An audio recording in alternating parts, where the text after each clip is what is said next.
she said. "I have people who can replace you anytime." I nodded. Good. That night, I didn't argue, didn't warn her. I just removed one thing she depended on the most. 2 days later, her replacements stopped answering, and that's when she realized something bigger had already been taken away. My mother said a lot of things over the years that should have broken me, but the one that finally set me free was the one she meant as a threat. We were standing in her kitchen, the one I had renovated, by the way, down to the tile grout. I spent a Saturday afternoon on my knees scraping clean. She was on the phone with my aunt, half listening to me explain that I couldn't drive her to her nail appointment that Thursday because I had a work presentation I'd been preparing for 3 weeks. She held up one finger at me. Wait. Then she finished her call, set the phone on the counter, and looked at me the way she looked at a receipt she thought was wrong. "I have people who can replace you anytime," she said. I nodded. Good. I meant it. I meant it more than I'd meant anything in years. Let me explain who I am before I explain what I did, because context matters with stories like this. I'm 31. I work in IT infrastructure for a mid-sized logistics company. I make decent money, nothing flashy, but enough that I bought my own place at 28 and still managed to cover my mother's car insurance, her streaming subscriptions, her internet bill, and the occasional grocery run when she called to say she was stretched thin. I am the eldest of 3. My brother Darius is 26 and works part-time at a sporting goods store when he feels like showing up. My sister Priya is 23 and is, in my mother's words, still finding herself, which means she hasn't worked a full month consecutively since she graduated high school 5 years ago. I have been my mother's logistics coordinator, emotional support, handyman, and ATM since I was 19 years old and got my first real job. Not because she was struggling, she owns her home outright, inherited from my late grandfather. Not because she had no one else. She has a sister 20 minutes away and a social circle of church friends who genuinely love her. She leaned on me because I said yes. Every single time. For 12 years, I said yes.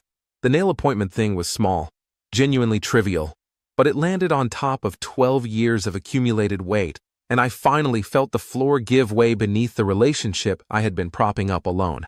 The people who can replace you line wasn't new in concept. She had said versions of it before. Usually when I declined something or pushed back on anything, Darius would do this without complaining. Your cousin Marcus never talks to his mother like that. I don't know why you make everything so difficult. What was new was how clean and direct she was about it this time. No softening, no pretense. She was telling me plainly, you are interchangeable. You are a function, not a son. I drove home that night, and I sat in my car in the parking garage for probably 20 minutes. Not crying, not angry, just doing the math. Here is what I had set up for my mother over the past 4 years, because I am the kind of person who solves problems systematically. I had put her on my phone plan, a family plan I managed, for lines, and I paid the primary bill. I had set up her internet through a provider where I was the account holder, because she had a billing dispute years ago and asked me to take it over. I had connected all her streaming services, 4 of them, under my email and payment method. I had set up her Google account and was the recovery contact. Her laptop, when it had issues, came to me. Her smart TV, which I had bought her 2 Christmases ago, was registered under my account. Her doorbell camera, which I installed after a package was stolen, also mine.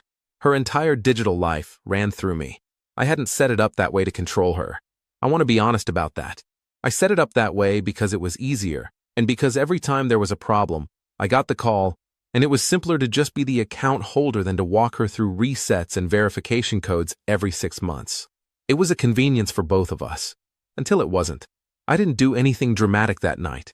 I didn't send a message. I didn't call. I opened my laptop, made myself a cup of tea, and I started quietly untangling myself. I transferred the internet account, called the provider, requested an account holder change to her name, gave them her details, and asked them to send her the new login credentials. I removed her line from my phone plan. I had checked, she was month to month and could set up her own account without penalty. I logged out of all shared streaming services on her devices. I changed the recovery email on her Google account to Darius's number, which I thought was generous, honestly, and I unlinked the doorbell camera from my app and reset it to factory settings. She would have to set it up again herself or ask one of the people who could replace me. I did it all in about 90 minutes. I finished my tea. I went to bed. I didn't tell her. I didn't warn her. I didn't send a by the way text. I just removed the scaffolding I had built around her life and waited. It took less than 48 hours. The first call came from Darius, not her. Hey, Mom's saying her internet isn't working. I told him calmly that I had transferred the account to her name and she should have received an email with setup instructions. Silence. Then, why'd you do that? I said it made more sense for her to own her own account.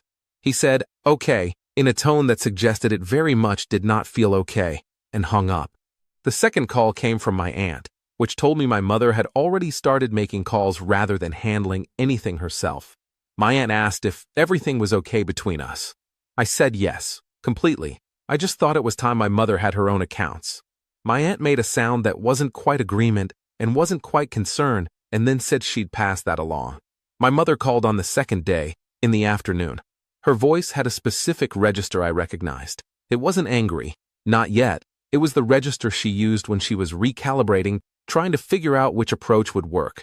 Your brother says you moved my internet account. Yes, I said. You're the account holder now. It makes more sense. I don't know how to deal with all that. The email has instructions. If you get stuck, Darius can help. A pause. Darius doesn't know about these things. You have people who can help, I said. Not mean, just even. I'm sure someone can figure it out. The silence that followed was long enough that I thought she might hang up. Instead, she said, quieter, what is this about? And that was the question, wasn't it? Not about internet accounts. Not about nail appointments or phone plans. It was about 12 years of yes, ending without ceremony, without a fight, without the dramatic confrontation she probably would have known how to handle. I didn't yell. I didn't send a long message itemizing every grievance. I just stopped being the infrastructure her life ran on, quietly and completely. Nothing is wrong, I said. I just thought you should have your own things in your name. It's healthier that way. Over the next week, I learned things. I learned that Darius, when asked to help set up the internet, came over once, couldn't figure it out, and told her to call the provider herself. I learned that my aunt helped her for an afternoon, but doesn't have the patience for tech stuff, and eventually gave up. I learned that my mother's church friend whose son works with computers came by and got the internet sorted, but then my mother called him 3 more times over small things until he started answering less quickly. The streaming services, she either figured out or went without. I don't know which, and I noticed I was genuinely comfortable not knowing. She texted me 2 weeks later. Not an apology, not exactly. More like an opening. Haven't heard from you. Hope you're okay. I replied, I'm good. Work has been busy. Hope you're well. We texted a few more times over the following weeks. Normal, surface-level stuff. It felt strange at first, like speaking a language I only half remembered. But it also felt, for the first time in a long time, like something I was choosing rather than something I owed. I've thought a lot about what actually happened. Not the practical stuff, the accounts and the phone plan and all of that. I mean what actually happened. The thing I took wasn't internet service. It was the assumption. The assumption that I would always be there, always absorb it, always show up no matter what she said or how she said it. That assumption had been the most expensive thing I owned, and I had been paying rent on it since I was 19 years old. I'm not estranged from her. I'm not out here telling people to cut off their families. That's not what this is. I've seen her twice since then. Once for Darius's birthday dinner. Once when she needed someone to look at a leak under her sink, which I did because I'm still a human being who doesn't want his mother's kitchen to flood.